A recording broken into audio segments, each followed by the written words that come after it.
Okay, let's unpack this. Picture a kind of physiological civil war happening right inside your body. A civil war. Yeah. That's actually a pretty powerful way to put it. Yeah, your whole circulatory system, right? It's meant to keep blood flowing smoothly, keeping everything running. But suddenly, it just flips. It starts blocking all the main routes, even the little side streets with these tiny clots. And that starts shutting down vital services. Think brain, kidneys, lungs. Critical systems go offline. Exactly. But here's the really terrifying part, the paradox. While it's doing all this clotting everywhere, the body is simultaneously running out of the exact stuff it needs to stop any real bleeding. Right. So the patient ends up with massive organ failure because of the clots, but at the same time, they could be, hemorrhaging uncontrollably. Yeah. That whole devastating picture. That's disseminated intravascular coagulation, DIC. You've absolutely nailed the core of it, that framing. It gets right to why DIC is, well, frankly, one of the most feared and unpredictable challenges in critical care. It sounds like it. And looking at our sources, the sort of formal definition hinges on that widespread inappropriate thrombosis. But crucially, it's happening throughout the microcirculation, the tiniest vessels. Ah, okay. Not like one big clot somewhere. No, exactly. Think microscopic level, but everywhere. Yeah. It's like the ultimate system crash.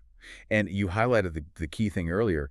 DIC isn't a disease itself. Right. It's a complication. Precisely. It's a severe, often fatal complication, Wow. a kind of catastrophic final pathway triggered by some other massive systemic problem. Could be overwhelming sepsis, severe trauma, major issues during childbirth, things like that. Okay, so that's our mission for this deep dive then, for you listening. We need to really get into this medical paradox. Understand this double threat, the clotting crisis shutting things down, and the bleeding catastrophe that follows, and figure out what's driving this physiological contradiction. And to really get a handle on the chaos, we have to zero in on the fundamental driver, the thing that flips that switch from controlled balance, what we call hemostasis, to this state of just uncontrolled system-wide activation. Okay, what is it? It's the unchecked, massive activation of thrombin, system-wide. Thrombin. I've heard it called the maestro of coagulation. Is that fair? Oh, absolutely fair. It's crucial. Thrombin performs that final essential step, taking soluble fibrinogen, which is just floating around, and converting it into the stable, mesh-like fibrin clot. That's the strong plug you need at an injury site. Got it. So it's the builder. It's the key builder, yes. Yeah. And normally, its activation is incredibly localized, very tightly controlled, right where there's vessel damage. Powerful natural inhibitors keep it contained. It's like a precision tool. Okay. But in DIC, that precision is just gone. Thrombin goes into overdrive, but everywhere at once. And this generalized activation of the whole clotting cascade, it can show up clinically in a couple of main ways. How so? Well, it can be sudden, really rapid, overwhelming, acutely devastating. You often see that with massive trauma or, say, septic shock. Okay, like an explosion. Exactly. Or it can be insidious, creeping up slowly, developing over time. That's more common in patients who have underlying chronic issues like advanced cancer. Huh. So it can sneak up on you too. It can. And whether it's sudden or slow, that difference dramatically changes how the patient first presents, what symptoms you see first, and of course, how you approach treatment. It's critical. Right. Okay, let's dig into that first phase then, the clotting part. Phase 1, the thrombotic crisis. You said it's not like a big DVT or something, it's widespread. So where exactly is this happening and why is it so bad? Yeah, the location is key. We're talking about the microcirculation. That means the absolute smallest blood vessels, the capillaries, the tiny arterioles. These are the vessels that deliver oxygen and nutrients directly into the tissues of every single organ. And the last mile delivery routes, basically. Perfect analogy. Yeah. And these microvascular clots, they act like millions of microscopic traffic jams happening in every tissue, all at the same time, right across the body. The result is what we call diffuse circulatory insufficiency. Blood just can't get through those clogged tiny vessels to reach the cells. So the cells are starved of oxygen. Immediately. They suffer hypoxia, and then pretty quickly, cell death, necrosis. It sounds like a complete supply chain breakdown at the most fundamental level. Yeah. But why the microcirculation? Why is it so vulnerable? And what kind of massive insult triggers this? Is it just any injury? No, not just any injury. It connects directly to the core problem in these really severe underlying conditions like sepsis or major trauma. These conditions cause widespread endothelial injury. The endothelium? Yeah, That's the lining of the blood vessels, right? exactly. It's normally incredibly smooth, almost Teflon-like. It's our body's best natural anticoagulant surface. It actively prevents clots from forming where they shouldn't. Okay. But when that lining gets damaged everywhere, it exposes potent stuff underneath, primarily something called tissue factor, TFF. Few factor. Think of tissue factor as the spark plug for coagulation. When it's exposed systemically, it lights this massive fire of thrombin generation everywhere. And it initiates clot formation right in those tiny microvessels, vessels that are just too small to handle even the slightest blockage. They get plugged up instantly. Okay, so massive endothelial damage exposes tissue factor. Tissue factor triggers thrombin. Thrombin makes clots. But specifically in the tiny vessels first. Precisely. And once those microvessels get clogged system-wide, well, the organs that need the most blood flow, the ones with the highest metabolic demands and the most delicate capillary networks, they start to fail first. Right. They're the most vulnerable to this supply cutoff. Which organs are we talking about primarily? Which ones get hit hardest? The source material and clinical experience points very clearly to 4 vital systems that are incredibly susceptible. This leads to that rapid, often simultaneous organ dysfunction picture we see. Okay, let's tick them off. The control center first. The brain. How does DIC affect the brain? Well, you get these microclots lodging throughout the brain's own microvasculature. This causes scattered, widespread little areas of tissue damage, ischemia. So not necessarily one big stroke. It can cause a stroke, either ischemic or hemorrhagic later on, but often the early signs are more subtle. Things like neurological dysfunction, altered mental status, confusion, delirium. Something that's hard to distinguish from just being really sick from the underlying illness, But it can progress to obvious focal deficits or coma. Okay, brain damage from tiny blockages. Second system. The lungs, absolutely critical, obviously, and reliant on that incredibly fine capillary network around the air sacs, the alveoli, for gas exchange. Right, where oxygen gets into the blood. And the damage here is, well, it's devastating. These microthrombes basically gum up that alveolar capillary membrane. Gas exchange plummets. So you can't get oxygen in or CO2 out properly. Exactly. It creates what's essentially a severe form of acute lung injury, or ALI, sometimes progressing to ARDS, acute respiratory distress syndrome. The patient becomes profoundly hypoxic very quickly and almost always needs mechanical ventilation, often with very high support settings. Okay, brain, lungs. Third, the pump itself. The heart. Yes, the heart muscle. Now, it's usually not a big coronary artery blockage like in a typical heart attack. Instead, you get these scattered tiny areas of tissue death, we call them microinfarctions, throughout the heart muscle itself. So lots of tiny bits of damage. Right. And cumulatively, these tiny areas of necrosis reduce the heart's overall pumping strength, its contractility. This obviously makes the shock state the patient is likely already in even worse. It impairs cardiac output. Man, this is grim. Okay, fourth critical system. The filters. The kidneys. Yeah, of course. Very vascular, extremely sensitive. The glomeruli, those microscopic filtering units in the kidneys, are basically complex balls of capillaries, highly prone to getting blocked by these microclots. So the filters get clogged. Completely. This leads to rapid and often profound acute renal failure, or acute kidney injury, AKI. The kidneys just stop filtering waste products in the blood, they stop managing fluid balance, electrolytes go haywire, and this, in turn, just pours fuel on the fire of the whole systemic instability and shock. Brain, lungs, heart, kidneys, all failing potentially at the same time due to these microclots. That really paints the picture of the severity. It defines it. This multi-organ failure is the hallmark of severe DIC's thrombotic phase. Okay, so it's clear this is triggered by something big and systemic. Let's talk more about those triggers. You said the key is this massive release of procoagulants, a stuff that makes blood clot.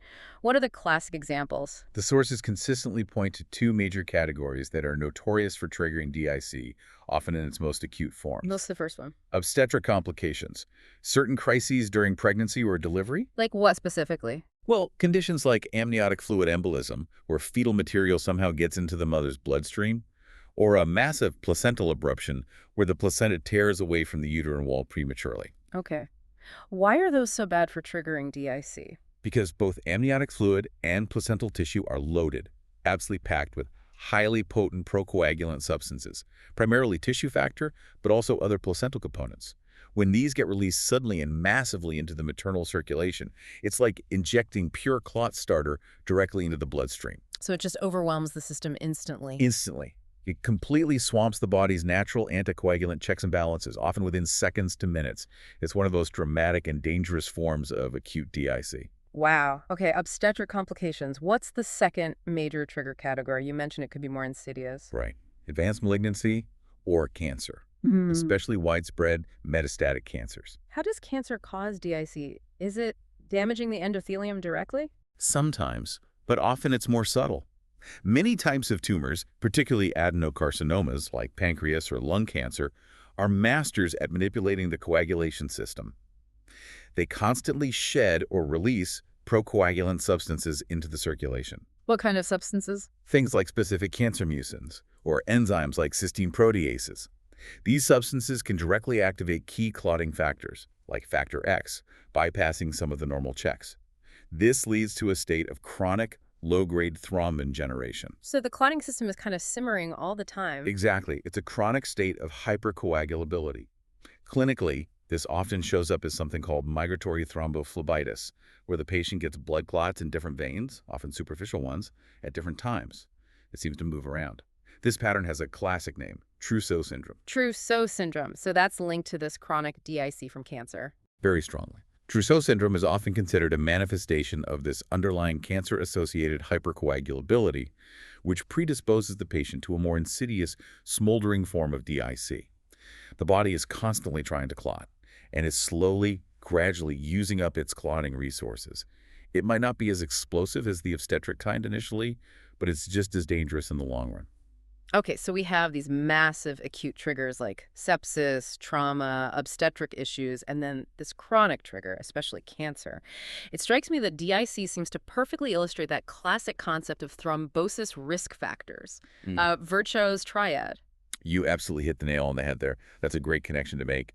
Our sources implicitly and sometimes explicitly connect DIC right back to Virchow. Remind us the triad is. Endothelial injury, abnormal blood flow like stasis or turbulence, and hypercoagulability, meaning the blood itself is prone to clotting, Right. and DIC. It's the perfect storm where you get all three happening intensely and concurrently, but it's really driven by the first two initially. How so? That severe systemic insult, the sepsis, the trauma, whatever it is, causes massive, widespread endothelial injury. That's number one.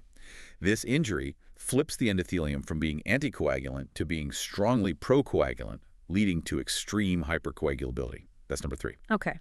And the microclots that form then immediately disrupt blood flow in the microcirculation, causing stasis right where it matters most. That's number two. So injury triggers hypercoagulability, which causes flow problems, which probably causes more injury. Exactly. It becomes this vicious, self-amplifying, catastrophic loop. Virchow's triad playing out on a systemic, disastrous scale. Okay, so we've established phase one, microclots everywhere, shutting down organs, got it. But now we get to the paradox, the twist that just seems so counterintuitive. How on earth does all this clotting lead to massive, life-threatening bleeding? It feels like the opposite should happen. Right. Here's where it gets really interesting conceptually. And understanding this transition is absolutely key to understanding DIC itself. The term that explains it is consumptive coagulopathy. Consumptive coagulopathy. Okay, break that down. What's being consumed, and how does using stuff up cause bleeding? Let's go back to that idea of a toolbox. The body's clotting system has a finite set of tools and materials it needs to build a stable clot. Think of platelets. They form the initial plug. Okay, the first responders. Exactly. Then you need fibrinogen, which thrombin converts into that fibrin mesh, the scaffolding, the structure of the clot. The rebar in concrete. Good analogy. Yeah. And then you need various coagulation factors, especially factors V and 8 are mentioned as being particularly labile and easily consumed. These are like the essential fasteners and specialized tools needed to assemble everything correctly. All these are primarily made in the liver and circulate, ready for use. Okay, so platelets, fibrinogen factors, finite supply. Finite supply, and constantly being replenished, but there's a limit to how fast. Now, in normal clotting, say you cut your finger, the construction crew uses just a few tools locally, right at that site. Makes sense. But in DIC, remember, the coagulation cascade is firing off everywhere. Millions of tiny microclots are being formed simultaneously across the entire circulatory system. Right, the microscopic traffic jams. So the body's frantically drawing on its entire inventory, all the platelets, all the fibrinogen, all the critical factors like V and 8, and using them up to build these millions of tiny, often completely ineffective microclots. So it's like It's like the body is hoarding all the essential building supplies in thousands of pointless little projects, leaving none for any real emergency. That is exactly it. The rate of consumption just completely outstrips the liver's ability to synthesize new factors and the bone marrow's ability to release new platelets.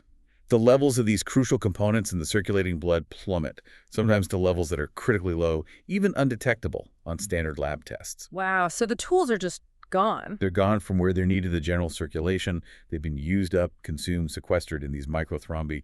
But wait, that's only half the story of why you start bleeding. Oh, great, there's more. There's more. While the body is consuming all its clotting tools, it's also recognizing, whoa, there's way too much clotting going on here. This is bad. So it desperately ramps up its natural countermeasure system. The system designed to break down clots. Precisely, the fibrinolytic system. Yeah. The body releases large amounts of tissue, plasminogen activator, or TPA, mainly from that stressed endothelium. Okay. TPA then converts inactive plasminogen, which is always circulating, into active plasmin. Plasmin is like the molecular scissors designed specifically to chop up fibrin, the meshwork of the clot. So the body is actively trying to dissolve all those microclots it just made. Frantically trying. And as plasmin breaks down all this widespread fibrin, it creates massive amounts of debris breakdown products. We call these fibrin degradation products, or FDPs. FTPs, okay. The most clinically significant type of FDP we measure is something called D-dimers. High D-dimers are basically the smoke, proving there's a massive fibrinolytic fire burning. Okay, so D-dimers show clots are being broken down. But how do these FDPs themselves make the bleeding worse? Aren't they just leftovers? This is critical. They are not inert leftovers. These circulating FDPs are biochemically active, and they actively interfere with any new clot formation that the body might try to make. Yeah. They act almost like anti-clotting agents themselves. They interfere with thrombin, they prevent platelets from sticking together properly, and they actually get incorporated into any new fibrin mesh that does manage to form, making it structurally weak and unstable. So it's like trying to build a wall using crumbling bricks and wet cement. The new clot just falls apart. Perfect. The new clot is inherently weak and easily broken down again by any remaining plasmin.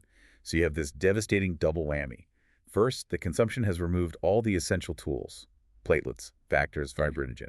Second, the frantic fibrinolysis is not only breaking down existing clots, but generating FDPs that actively inhibit the formation of any effective new clots. Consumption plus inhibition. That's the deadly combination.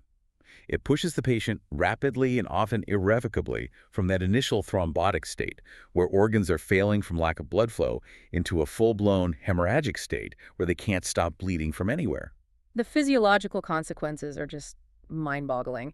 You start with organ failure from too much clotting, and you end up with potentially fatal bleeding because you have absolutely no ability left to form a clot. And that's exactly when the clinical picture flips.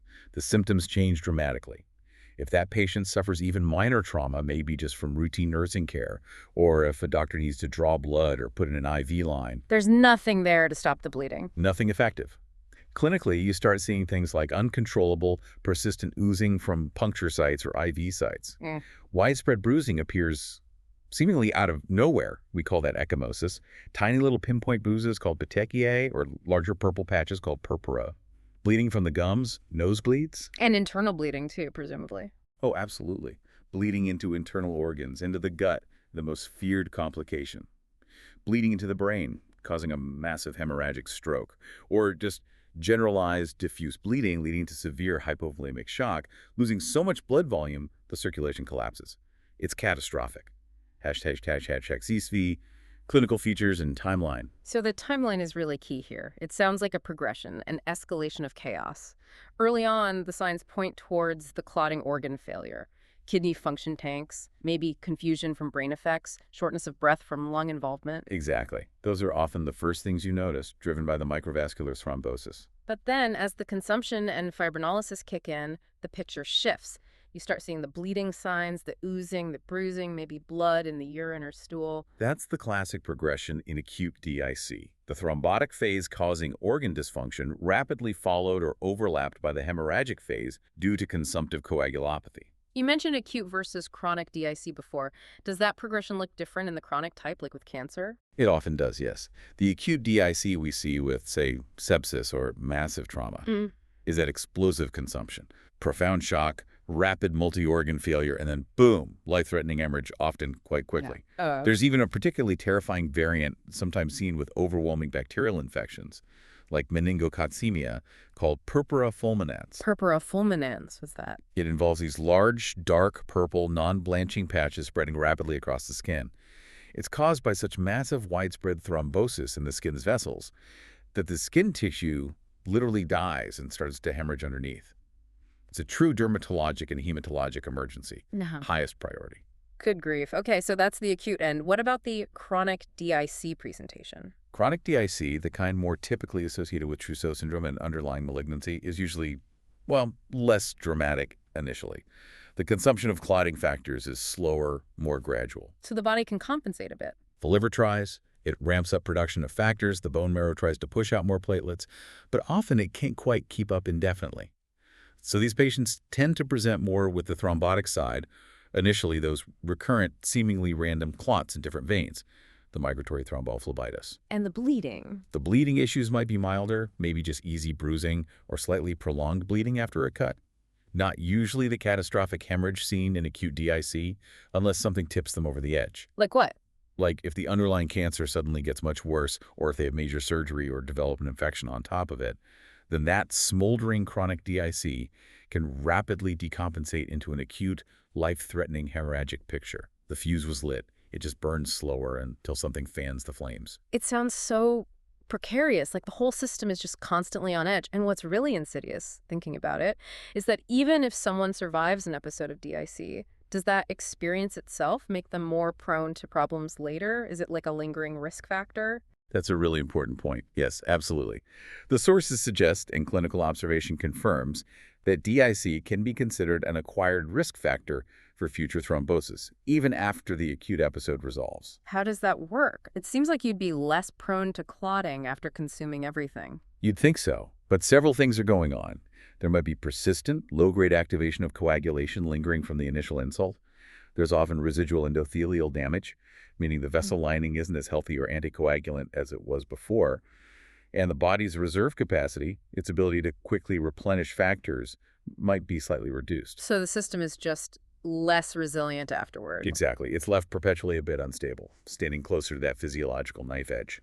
It really cements this idea of DIC being part of a chaotic, amplifying feedback loop that's incredibly hard to completely switch off unless you definitively treat that primary underlying trigger.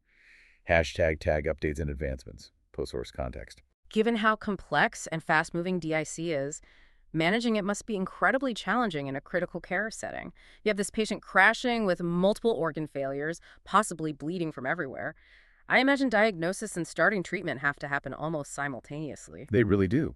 You don't have the luxury of waiting for every lab test to come back before acting. Diagnosis often starts with a very high index of clinical suspicion. You see a patient with a known severe underlying illness, sepsis, trauma, cancer, obstetric crisis, who suddenly develops unexplained multi-organ failure and the signs of bleeding or sometimes unexpected clotting. That pattern screams DIC. So clinical picture first. Yeah. But you need confirmation, right? Yeah. What are the key lab tests? Lab confirmation is vital, both for diagnosis and for guiding therapy. And as we discussed, our sources really emphasize monitoring those breakdown products. Right. The FDPs and especially D-dimers, you said they're the smoke from the fibrinolytic fire. In someone you suspect has DIC, what does a D-dimer level tell you specifically? Is it just high? It's not just high. In DIC, D-dimer levels are often astronomically high, orders of magnitude higher than what you might see in, say, a simple DVT or even a pulmonary embolism. Really? Why so high? Because it reflects that systemic, widespread activation of both coagulation, making fibrin everywhere, and fibrinolysis, breaking fibrin down everywhere. This extreme elevation is almost quantitative proof of that massive, uncontrolled process. So it was super high D-dimer, combined with the signs of consumption, Which are? low platelet count, thrombocytopenia, prolonged clotting times like the PT prothrombin time, and APT, activated partial thromboplastin time, and crucially, a low fibrinogen level. That combination is the classic laboratory fingerprint of DIC. Okay, low platelets, low fibrinogen, long clotting times, sky-high D-dimers. That's the pattern. That's the core pattern. Now, I understand that clinicians don't just rely on one value, right? I've heard about scoring systems being used more now. How do those help in practice? That's a really key advancement in standardizing care. Instead of just a gut feeling or looking at one lab value, critical care teams often use validated diagnostic scoring systems. The most widely used is probably the International Society on Thrombosis and Hemostasis, ISTH-DIC score. How does that work? It's pretty straightforward. It assigns points based on how low the platelet count is, how high the fibrin markers are, like D-dimer or other FTPs, how prolonged the PT is, and the fibrinogen level. You add up the points. And if the score is high enough? If the score crosses a certain threshold, it strongly supports the diagnosis of overt DIC. It also gives a more objective measure of severity, which is really helpful for tracking the patient's response to treatment and for making those incredibly difficult decisions about managing that central treatment paradox. Yes, the paradox comes back again in treatment, the ultimate tightrope walk you called it. If the patient is clotting and bleeding, how do you possibly treat them without making one side disastrously worse? It is the absolute crux of the challenge.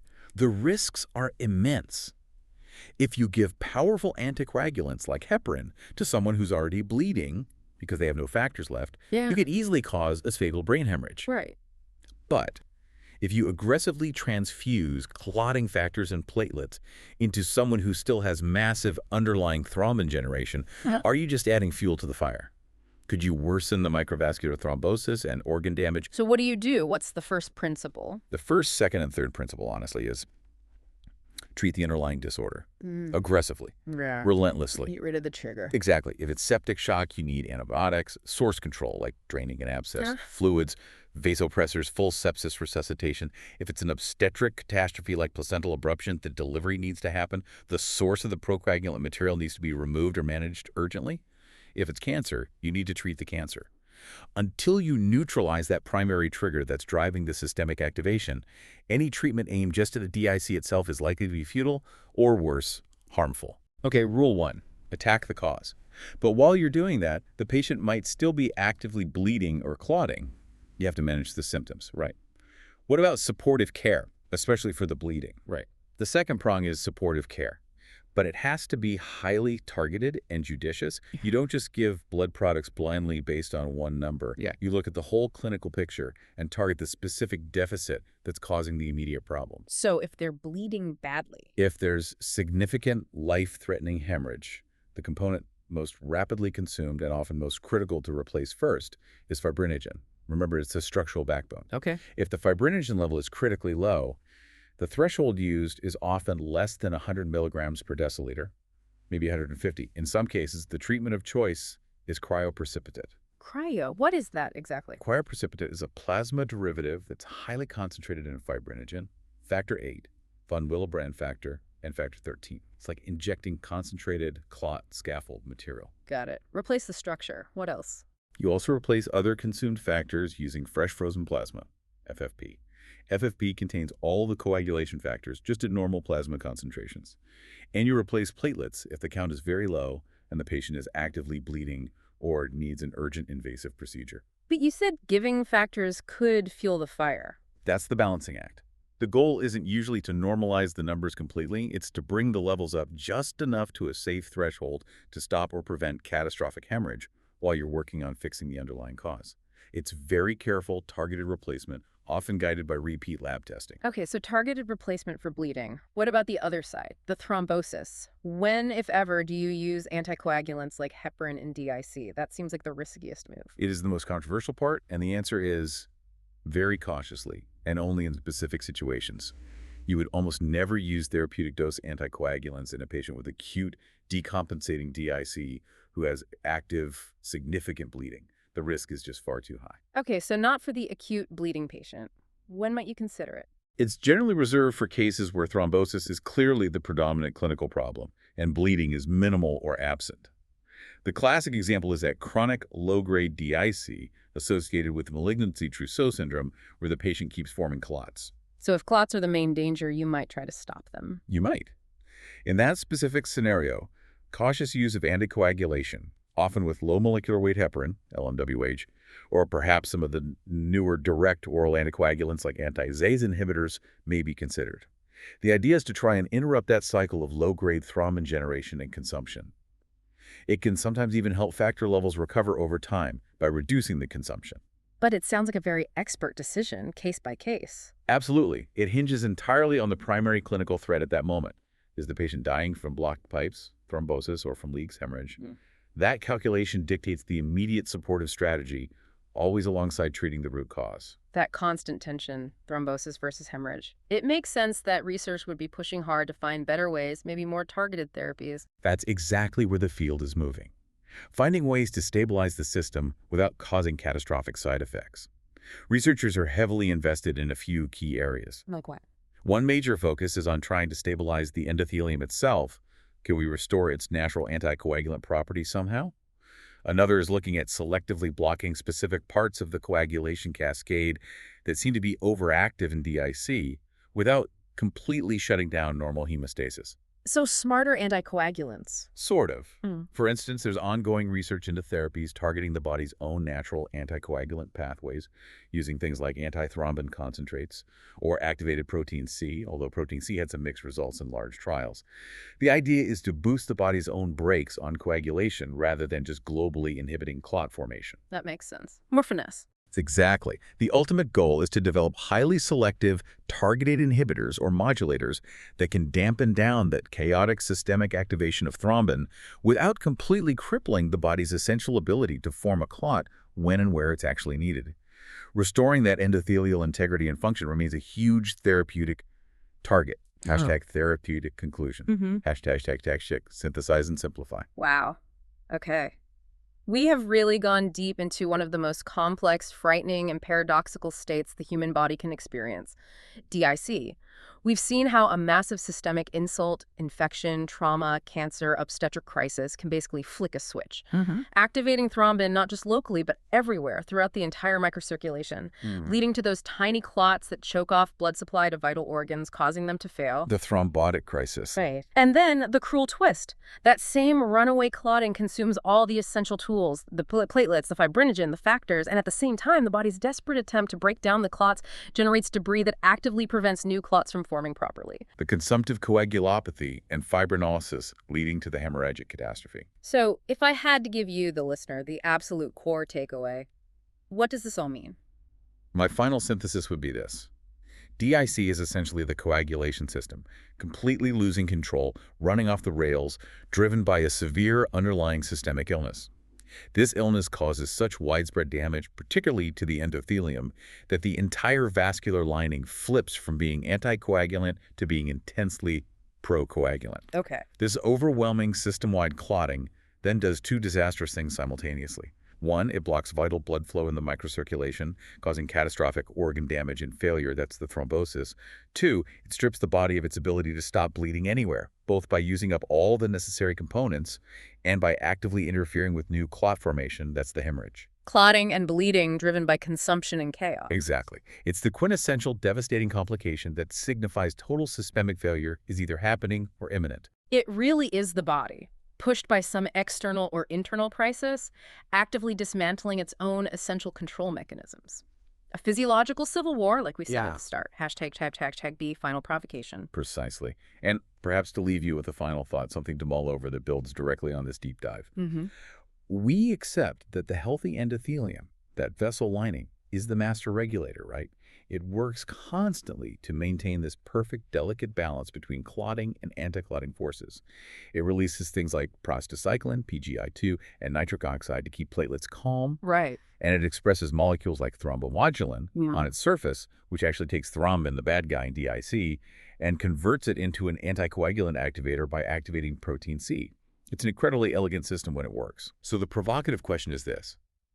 What fundamental systemic insult, whether it's the toxins from sepsis, the massive tissue damage from trauma, the procoagulants from cancer, what's powerful enough fundamentally to make that entire vast endothelial surface, miles and miles of it, abandon its protective role and turn aggressively procoagulant all at once? What flips that global switch? Exactly. Is the crucial point the initial damage itself? Or is it the downstream inflammatory cascade that keeps the endothelium in that activated procoagulant state long after the initial trigger? What truly compromises the endothelium's integrity so profoundly in these severe systemic diseases that it leads to this utter breakdown, this chaos of DIC? Where is that point of no return for the vascular lining? That's the question. Understanding that at a molecular level is what's driving so much of the cutting-edge research in critical care and thrombosis today. Finding ways to protect or restore that endothelial balance is likely key to ever truly conquering DIC.